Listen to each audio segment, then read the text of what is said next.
Okay, so I want to watch this video called I Know Exactly What You Think, even though I haven't heard a word you've said. And the thumbnail of this is Gacha Tribalism. And I think this is like a huge thing right now. Like how we were talking earlier about how the internet just loves to be mad. Like there's so much of that within the gacha community. It's kind of insane. And it's by Sorosness, and I really enjoy watching Sorosness's video essays. So anyway, let's watch it. With Notcry bringing Genshin back and Wuwa making waves, it's time to talk about tribalism. The gacha space is forever filled with rage and divisive takes, with people picking sides and refusing to engage with one another. If my experience is anything to go by, it's very easy to get caught in the crossfire, and many people will take a simple misunderstanding and extrapolate from there until they think they know everything about your perspective. A lot of this is the fault of content creators, or if not fault, at least that's so true. That's so true. It's like you say one thing and then people make the mental jump and they're like, wait, but you meant this other thing. responsibility. But unfortunately, the incentives created by the platforms we use and basic human nature makes this whole mess almost inevitable. Fortunately, while the people who revel in all of that are loud, they are a minority. And while it's a little annoying to have to deal with, I do find it fascinating. But what is tribalism anyway? People emotionally invest. It is annoying to deal with. I also find it fascinating. It's okay. It's a lot of the time I'm like, this phenomenon needs to be studied because I'm like, how is it that people get so mad over these things? Like at one point in my life, I would have thought it just impossible, just unthinkable, but then it just happens. You like waffles? Oh, you hate pancakes? Then yeah, that happens so much. It's crazy. It's like the assumptions that people arrive at based on what one person says, and then they assume that, oh, you immediately think this other completely unrelated thing. It's just, what a jump. Invest in the things they care about, be it sports teams, political perspectives, or things like gacha games. Yeah, and it's true that tribalism has always existed, like sports teams. I know that people are very, very passionate about sports teams. I've never been in the generation or in the crowd that's been passionate about sports teams, but it is worth saying that tribalism has always been around. It's always maybe been taken to extremes by certain people, but the fact that it's on the internet on Twitter, which is like a cesspool, and then it gets so vicious. The content creators are just people on the internet. They're just people on the internet who happen to make videos or whatever content they're making. It just lets us be louder. It just, making our content just lets us get our thoughts out there more easily and maybe more concretely and in longer formats as well. But ultimately, it's just other people on the internet, Once someone aligns themselves with a specific game or character or creator, they immerse themselves in a niche where all of those around them feel the same about those things. They feel a sense of community, which makes them feel less alone, and their perspective gets reinforced. But then, when they encounter someone who thinks differently, it no longer feels like a simple disagreement. Instead, it's seen as an attack on their identity itself, and so, of course, they respond with vitriol. People start defending multi-billion-dollar corporations like they're a childhood friend. One interesting Oh my god, that's so true. Like the lengths that people will go to defend multi-billion-dollar corporations, guys. They're not gonna give you free primo gems or anything like that. So it is true that people look for creators, communities, games with communities, creators with communities to resonate with. I think that is essentially how people try to flock to find their internet tribe, try to find their little internet space where they feel like everyone is of the same mind and same opinion, because in this day and age, we like to have that comfort of thinking that we're not alone. Echo chambers exist because we like to know that other people agree with our thoughts. But oh my goodness, when anything threatens that feeling of agreement and community and safety, it's taken to such great lengths. aspect is how often they have a gigantic blind spot. When they see the same behavior in others who like a different game, they can see how ridiculous it is, but instead of re-evaluating their own perspective, they double down, and whenever the two communities are placed in opposition, anger and controversy erupt. Oh my god, Sarah is spitting facts. She is calling them out. Why is this content everywhere? Why do creators embrace it? What are the consequences? And why do I have to deal with the fallout? Wait, what is she dealing with? What guys, did she deal with the fallout? Did Sorosens get hate? A key part in this is the role of content creators, and for Okay. many it begins with the subtle influence of the algorithm and other similar incentives. True. Platforms like YouTube reward divisiveness, controversial titles and thumbnails get more clicks, toxic rhetoric gets more comments, hot takes get widely shared and drive engagement. An easy way to stand out amongst a sea of voices clamoring for attention is to make a scene. The algorithm sees the whirlwind of activity this creates as a positive and rewards it with ever more exposure. Yeah, it's just the internet now, guys. Like, things that evoke really strong emotions and reactions are the things that get the most engagement. So to survive on the internet and not lose your sanity means learning to block out that noise and learning to filter through what is actually going to, give you joy or be worth your time on the internet and what's just there to like draw a reaction out of you. In contrast, a thoughtful, balanced analysis with a less bombastic title will often fade into obscurity, even if it's far more well-researched and well-presented than your average slot 2 content.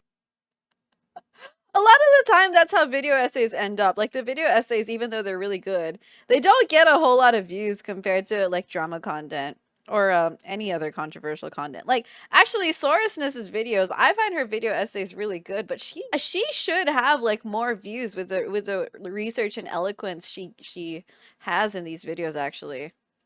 This leaves creators who see this as more than just a hobby with a tough decision to make. Take the road which they know has a higher chance of leading to success, even if it's not the kind of content they really care for, or gamble their entire career on the hope they'll find a way to build an audience without resorting to those tactics. Okay, wait. Say that again. Say that again.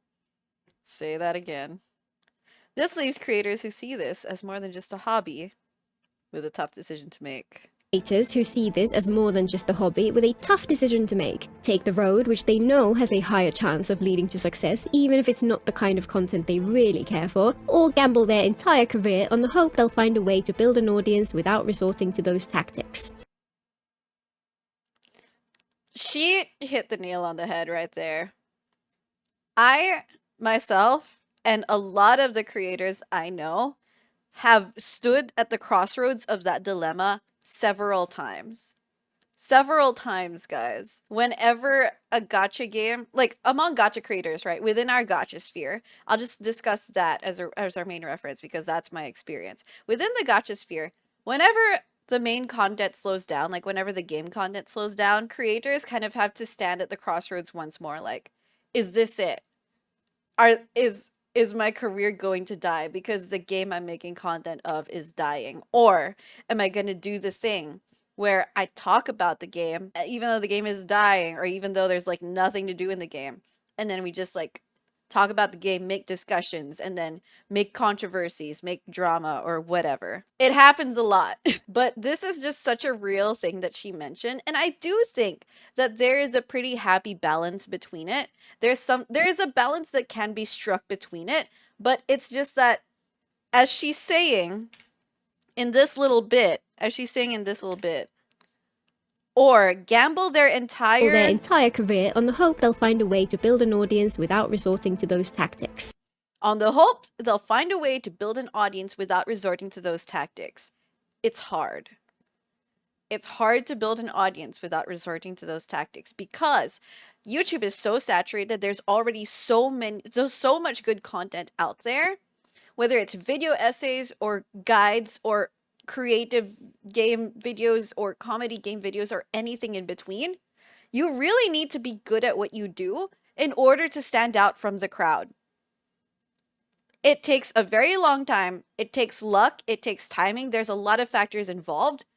And I will say this like wholeheartedly. If I post this on my second channel and I say this, I might get hate for it. I don't think my channel would have taken off if I were a dude because there were already so many other male guide makers out there. It takes timing, opportunity, niche, a gap that you can fill if you want to succeed without resorting to those tactics.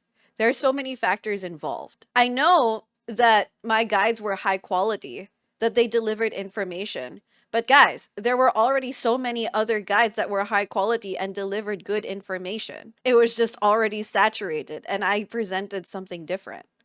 And I'm not trying to like devalue my videos or put myself down for that, but genuinely, I do believe it was a big factor in why my channel and my guides took off. And intentionally or not, creators often lean into it at least a little to drive engagement. When something gets a lot more views, there's a natural pressure to keep producing similar content. True. Exaggerated emotions and hyperbolic statements keep a certain type of audience coming back, so you'll see creators screaming at the screen in excitement when reacting to a trailer, or crashing out in rage when a game does something they're not happy with. I'd be surprised if they actually react like that when not on camera, and if they do, I hope they get some help. When everything becomes a Her "I hope you get some help" is so real. spectacle, full of posturing and point scoring, the actual games get pushed aside and it's easy for everyone to lose perspective. And once you start yelling and hyperventilating about one thing, even just for the effect, if you don't do that the next time, then people will feel you're no longer quite as enthusiastic, and since that's what they're there for, they might just drift away. It's like when people are like, react harder! You know, this is actually why for a while I was always scared that my reactions didn't make good react videos because they weren't like dramatic enough. Like whenever I'd watch a video, I would watch it and I'd kind of just be like, oh my god, so happy. But then I watch other people's videos and they're like, what? Like, oh my god, this is so crazy. And I just watch it and I'm like, oh my god, am I supposed to be like that? React harder! Many creators get stuck in a loop where they have to resort to hyperbole whenever talking about things they love or hate. And unfortunately, every creator who leans into this is setting up a feedback loop of reinforcing bias in their audience. Those kinds of reactions appeal the most to people who themselves are particularly passionate about that subject, whether that's love for one thing or hatred for another. So the more it happens, the more it builds and builds. And then once you have an audience who all feel a particular way about something, any deviation from that expected line might feel like a betrayal to them. The more passionate the fan base, the more intense the tribal expectations become. That's a recipe for audience capture, erasure of nuance, and even creator burnout if they were playing it up even just a little.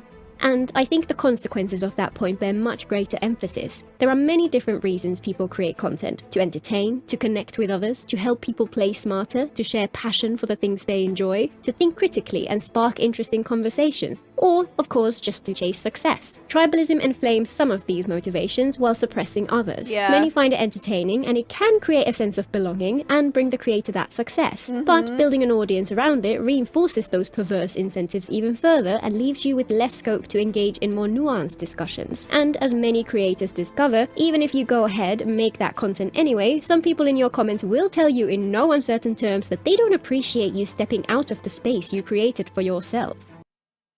Wait, this entire section is me. Like, not as like a drama creator, but like as a content creator, like the whole self-censorship thing. Instead, many find themselves in a downward spiral with no way to get out. And unfortunately, whenever all of this is normalized, it spreads out into the rest of the space as well, and other creators who did not make those same choices have to deal with the consequences too. When people are used to creators who act this way, it's natural for them to assume that everyone else does as well. Even if Yeah, so when I once made a tweet about getting hate for returning to Genshin, because people thought that I quit for good, and apparently people can't just take a break and then return to a thing when they want to. A lot of the replies were like, yeah, that's happening because other creators have done the thing and have gone back to Genshin for bad reasons. So now they assume that you're just another one of those creators. So it turns into like a stereotype. And the thing with stereotypes is that they bear some truth because stereotypes come from somewhere, right? But then it's just like an overgeneralization. So at that point, it's up to people online to identify nuance and actually have some critical thought, which is difficult for people to do online. if you present your thoughts in a more calm and measured way, they will suspect you're being disingenuous and invent ulterior motives behind your words. I'm here because there are things I feel compelled to talk about. If that brings in an audience, then that's amazing, and I'll always appreciate anyone who takes the time to hear my thoughts, but I still talk about the same things even if it didn't. But unfortunately, thanks to the state of things in general, there's no way to convince some people of that fact. A while back, I made a video about my experience returning to Wuthering Waves. Yes, this one again. I enjoyed the game at first, but ended up a little underwhelmed by the time we reached the end of version 1, largely because the exploration didn't feel like exploring to me. I stopped playing for a while, and I didn't make a video like why I stopped playing WoWA, because at the end of the day, it was a very good game with a clear target audience, even if it wasn't for me. Then, when version 2 dropped, I tried it again and found that the changes to the exploration made it feel fantastic for my preferences. A perfect opportunity to make the kind of video I enjoy. One which explores the pros and cons of different approaches to game design and praises the devs for making such huge improvements for people like me without making it any less fun for the people who had enjoyed the game before. That's an incredibly hard balance to strike, and it deserves far more recognition. I went out of my way to make it clear that even in version 1, for many people who wanted something different from the game, the choices we were made were objectively great. Overall, Kura did a good job, and they just took it to another level in Rinasita.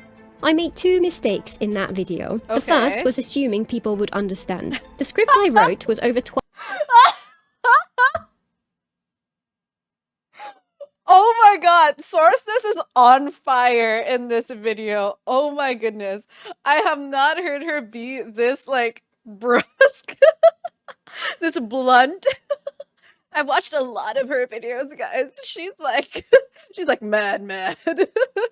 Twice as long at first, with much more detailed explanation of where my perspective came from. But since it all seemed obvious to me, I cut it down to the minimum. The second was living in my own little bubble where people enjoy hearing perspectives which are different from their own. Instead, a certain group of people heard even the mildest critique and interpreted it as a hate-filled rant from someone with a dark and biased agenda. To this day, many of them just assume that's where I'm coming from. I should have done a better job of getting my point across, and I'm thankful to the many people who had frank discussions on that video which gave me the chance to explain myself more clearly. It's just a shame that some people are so tribalistic that they can't even bring themselves to hear a different point of view. The main change this has led to in my videos is that I'm more comfortable letting them be whatever length gives me the room to get my point across, even if it's far longer than the 10 to 15 minutes I had aimed for previously. I still try to condense them down to be respectful of people's time, but on balance, it's better to be a little more relaxed. It's still sad that people are so insecure in their own thoughts that when someone disagrees with them, they feel the need to attack, but at least I made some fun merch out of my favorite of the comments. Wait, what? Wait. That is a crazy comment, guys. As that example emphasizes, people get used to all of this pretty quickly, begin to think in terms of us versus them, and start to aggressively apply that to creators too. When people see the world through this lens of tribalism, they're forever trying to fit people into those neat and tidy categories. Any critique of something they like, especially if they didn't experience the downsides for themselves, will instantly see you written off as a hater, a grifter, or even an outright racist if you happen to feel disappointed with something even vaguely associated with non-Western cultures. Oh my god. Praise for something they dislike and you're at best misguided, but more likely a disingenuous shill who is only in it for the views. And of course, if you express concern over things like power creep, the direction of the endgame, the predatory practices, and so on, then you just suck at the game and you're salty that you can't get all the rewards. Oh lord! People like to live in a dichotomy. If they don't like you, you're either a shill or you just suck. Like, there's no in between. There's no assumption or presumption of innocence anymore. Sources did not run out of bullets on this one, no. Just a single video, people extrapolate an entire worldview, an idea of who you are as a person, and nothing will convince them that they might have been mistaken.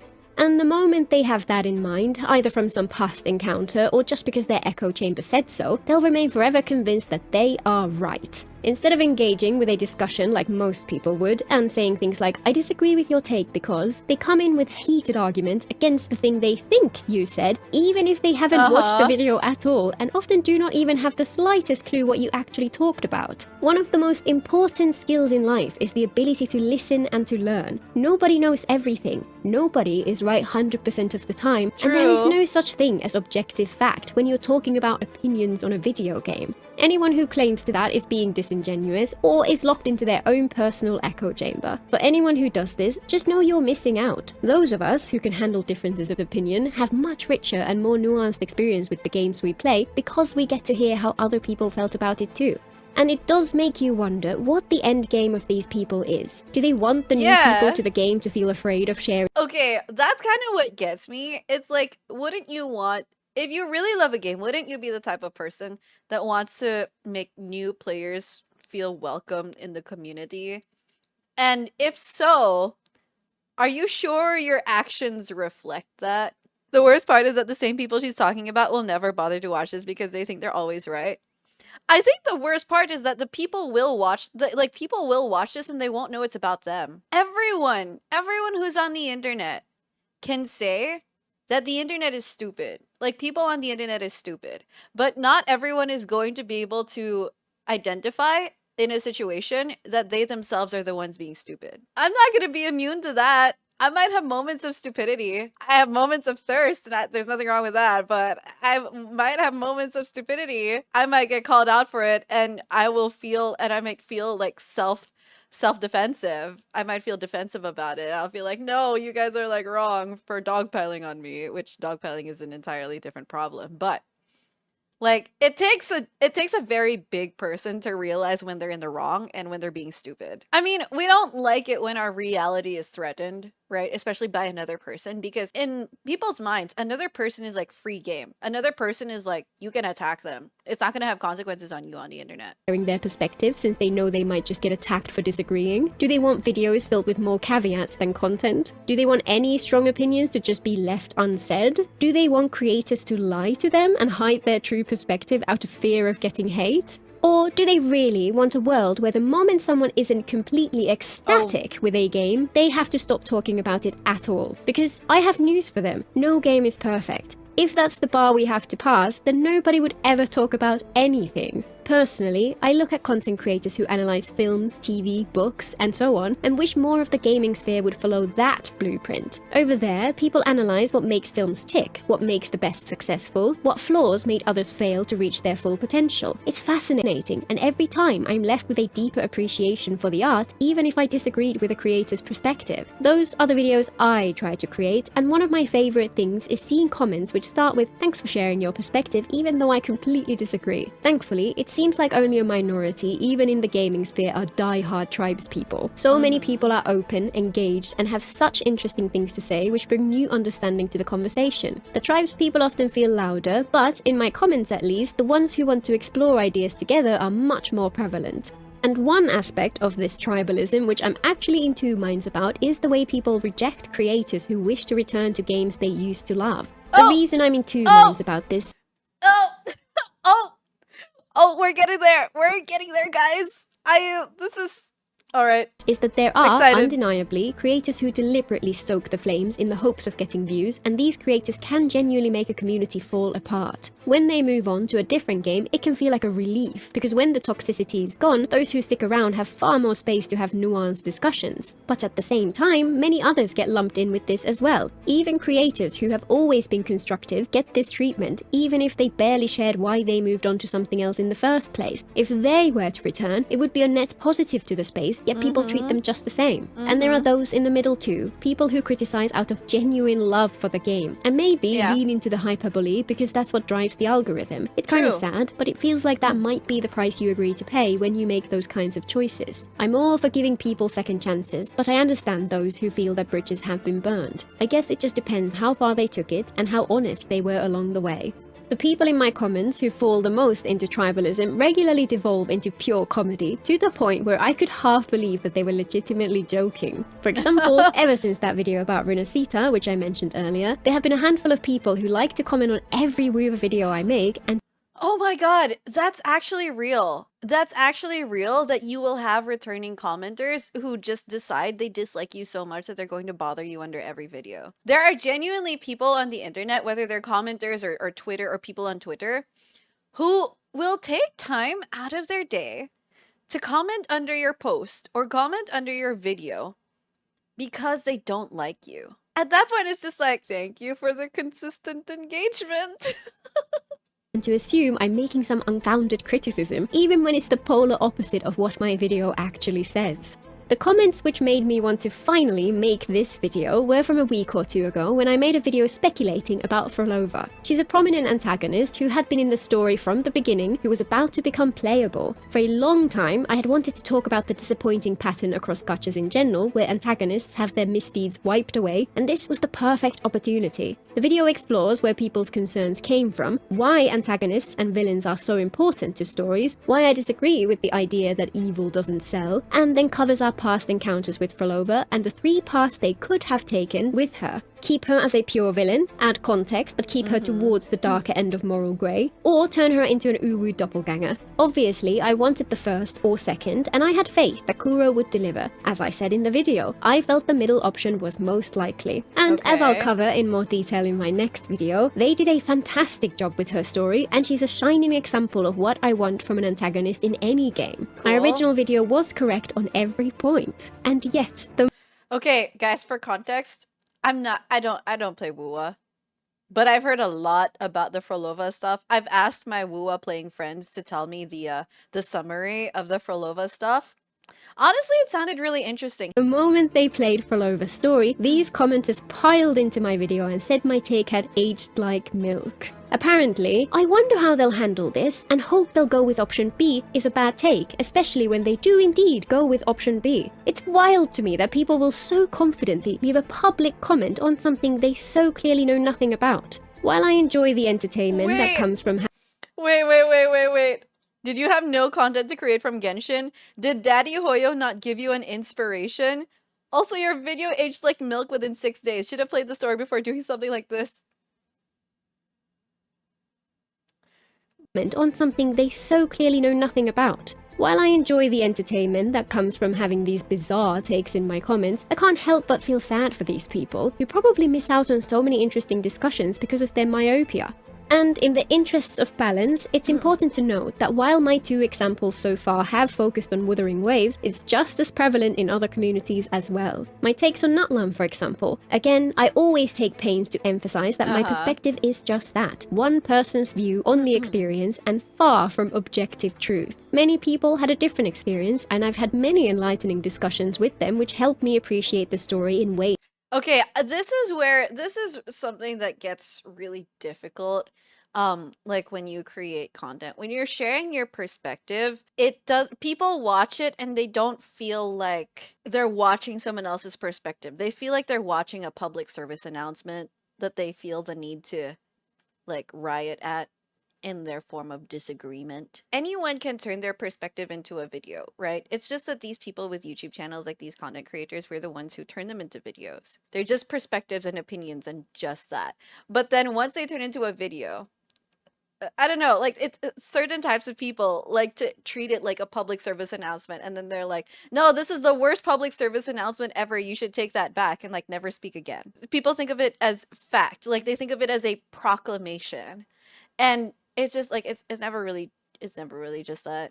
It's never really fact. It's never really proclamation. It's fact in some other senses of the word, like if it's a guide, if it's information, yeah, but then if it's like an opinion, a perspective, entirely different things. Like we just have ours in video form, which the original experience sadly didn't capture for me. That's the whole point of my videos, to acknowledge that everyone feels differently about each part of the game, to spark discussion, and through exploring what made me feel the way I did, to get to learn why other people had a different take. But, of course, many people hate it when you give even the mildest of critiques, and in their mind it becomes, I hate this is stupid, anyone who likes it is stupid, and it should not exist. Guess that might just be how they approach things that they don't like.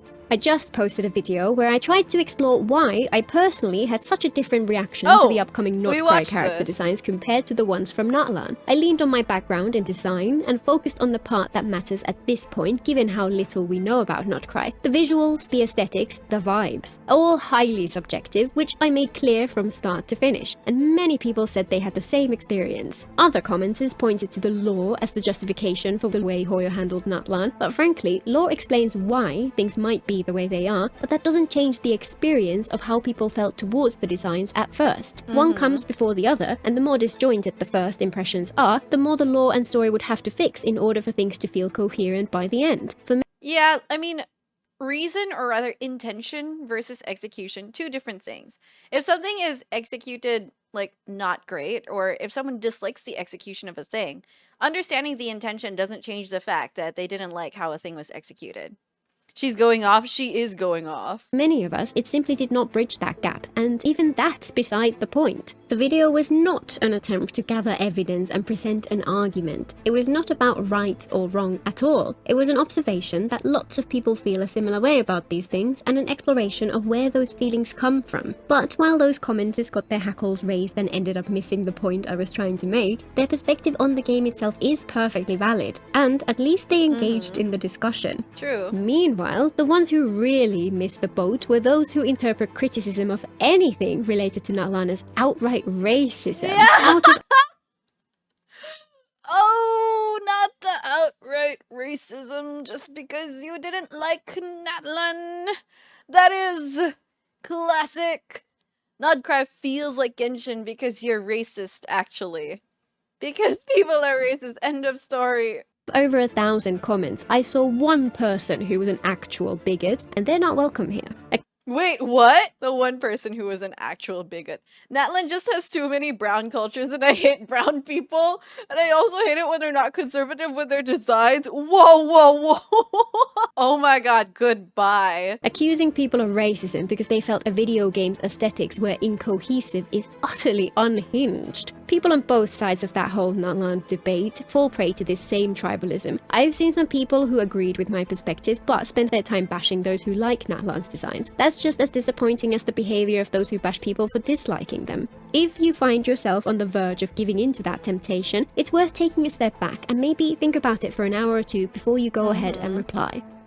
Tribalism kills nuanced discussion, especially when it comes to critiques of games which people care about so much. There's always a reason behind your like or dislike of something, and figuring them out can be fascinating. Far more interesting than just saying, this is peak, or this is ass, and leaving it at that. For those who agree, gaining greater insight can be validating, and it can actually reduce resentment and bring back appreciation for the other parts of the game they liked, or even provide enough emotional distance that they can start seeing the positives of the parts which didn't work for them. For those who don't agree, it can help them understand the other perspective. Flynn's feature. Flynn's appearance. Hi, Flynn's. Hi.